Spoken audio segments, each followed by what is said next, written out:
Day 2, Tuesday 5th November 2013, was the official opening of the technical symposium by the Vice President of the Republic of Uganda, Edward Kasekandi, who represented President Yoweri Kaguta Museveni.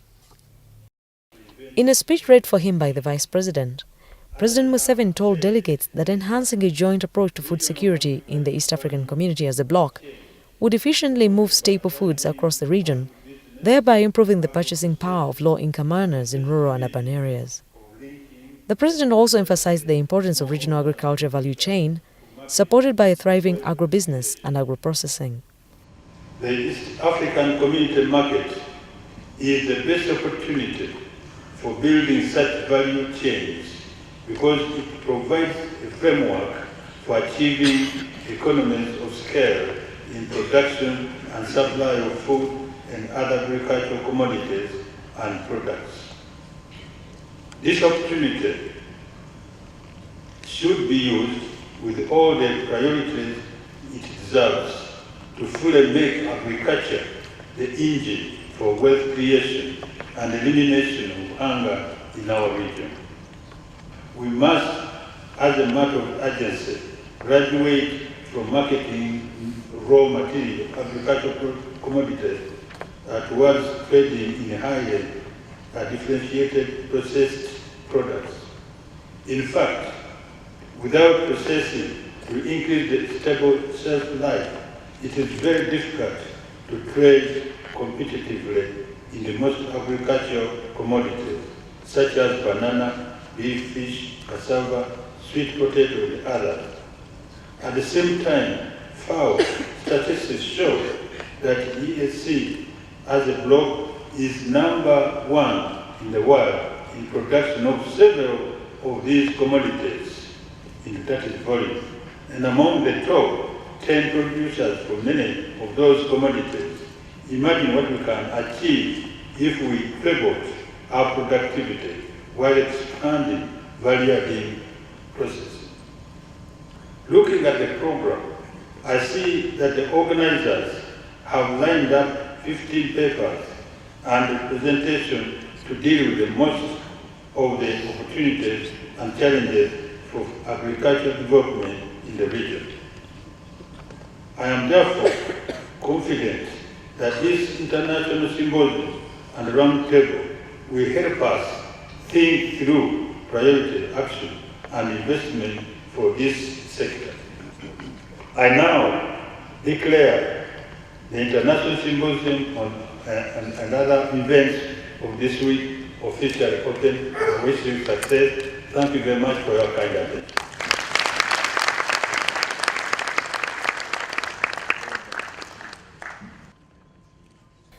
In their welcoming remarks early in the day, the executive directors of Kilimo Trust and Nazareka gave a brief background of how agriculture has performed in the past 50 years in East Africa and prospects for the future.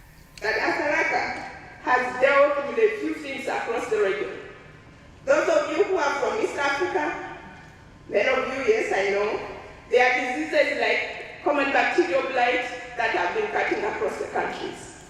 And we have led and worked with the different countries to address those problems. We have looked at diseases like cassava bacterial, brown streak. We have looked at policy harmonization. A number of those policies come out as standards by the community, but they are standards that are developed through Asaraka technical support, and also we are working with COMESA. Recently they ratified the biosector regulations in Ethiopia. That was through Asaraka technical support. I would like to use this opportunity to say that the events that were designed this week, which most of us who are going to speak here this morning are going to describe, have been designed to enable us to use all the wisdom that we've collected over the last 50 years since all the partner states of East Africa gained their independence. As you know, Kenya will be celebrating its 50 years of independence in a few days, and that will make all the 5 partner states to have reached the 50 years since independence. We've made a lot of success, many progress we saw this morning, but we've also made a lot of challenge. Now, seated in this room is different generations that have worked and seen agriculture develop during these 50 years.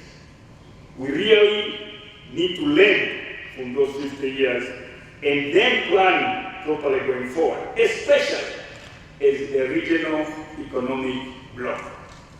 This morning, we had a paper about the achievements of Brazil, India, China. There is one thing that our keynote speaker did not say. Numbers matter. Small markets are not good enough for developing agriculture. You need large markets. And what we have and what we are building as the East Africa Common Market is a large enough market to give us the momentum that we need to catch up with our colleagues in Brazil, India, and others. The welcoming remarks were followed by presentations on the international and regional development organizations supporting agriculture in the East African region that focused on the regional visions of agriculture for the future as a modern and vibrant sector. Africa has the fastest growing population and the highest rate of urbanization in the world. A rapidly expanding middle class is driving demand for food today. There are unprecedented opportunities to create wealth and eliminate hunger by developing agriculture. And by agriculture, I mean smallholder agriculture. Agriculture is critical to the health, economic growth and prosperity of this region. Farmers fill our dinner plates, yet the agricultural sector faces real challenges. Issues such as access to assets and markets, productivity, pest control, land tenure, trade barriers, and an aging farming population, coupled with an enormous youth bulge, are further complicated by the very evident and growing climate change. We look forward to hearing ideas about the solutions to these and other challenges in the presentations that are to be made by the many experts assembled here over the next few days. The Governor Bank of Uganda, Emmanuel Tumusiime Mutebile, who focused on the microeconomic environment for agriculture development in the East African region, said that modernizing smallholder farmers in the region is facing a challenge of finance. Modernizing agriculture in East Africa will require more financial resources to be reinvested in the sector by both the public and private sectors, but the amount of resources required is not vast, because agriculture is not a capital-intensive sector. It should be possible to provide the public goods and services needed to support agricultural modernization with the relatively modest increases in the share of government budget allocated to agriculture. In her remarks about the theme of Uganda's chairmanship in the East African community, the Permanent Secretary of the Ministry of East African Community Affairs, Edith Mwanje, noted that the symposium has provided a platform for solutions to improve agriculture in the region. The agriculture sector within the region is still the biggest employer and also provider of income to a big percentage of the 133 million people in the region.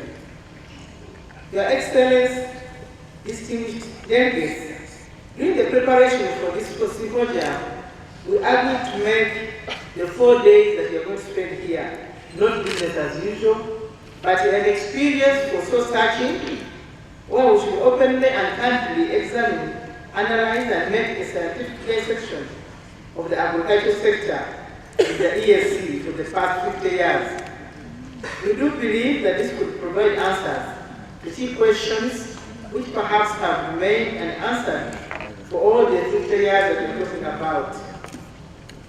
We do believe that at the end of these 4 days, we should come out with a strategic plan that will be forwarded to the ESC Secretariat and find its way in the action plan of the ESC. The Deputy Secretary General of the East African Secretariat Commission, Charles Njoroge, noted that the symposium, the first of its kind in East Africa, facilitated cheaper integration that is needed to accelerate agriculture development in the region. The symposium brings together agriculture development practitioners, NGOs, leaders of organizations of farmers and agriculture subsectors to critically assess what worked well in agricultural development during the past 50 years. The assessment will ask and answer questions such as what policies and programs work well, when, where, how, and why.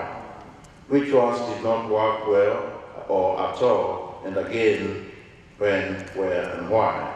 Even where things work, we have to answer the question, will they continue to work under globalized but volatile markets, the projected climate change, as well as the new demographic, social, economic, and resource reality facing the East Africa as a bloc. The morning session was also addressed by Uganda's Agriculture Minister, Trace Wichanayandi, and the chairperson of the Council of Ministers of the East African Community, who is also State Minister for East African Community Affairs, Shemba Gine. The agricultural sector in the East African Community region has been and still has the potential and opportunities to meet the global demand for agricultural commodities.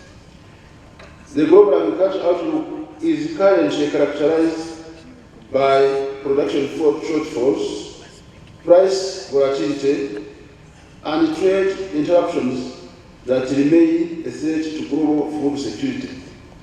This issue, or these issues, are some of those that we expect this conference to address because they are associated. First of all, it is good that the demand is high, but that also have a market as an opportunity.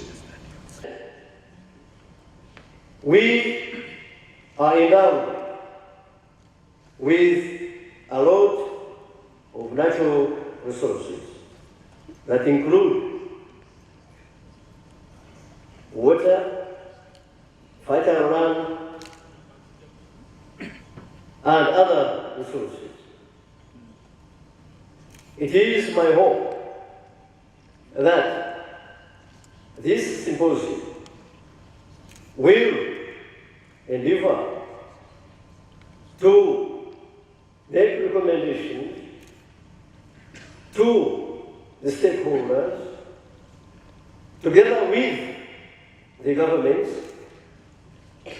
to try and harness these resources and turn them to our advantage and move away from the practices that have been largely based on living in symbiosis with nature. Our farmers always look to when it rains. If it doesn't rain, hard life. We must change that, harness the resources we have, particularly the abundant water supply, in order to improve on our agriculture. The Vice President was later taken on a guided tour of an exhibition that was set up outside the conference hall.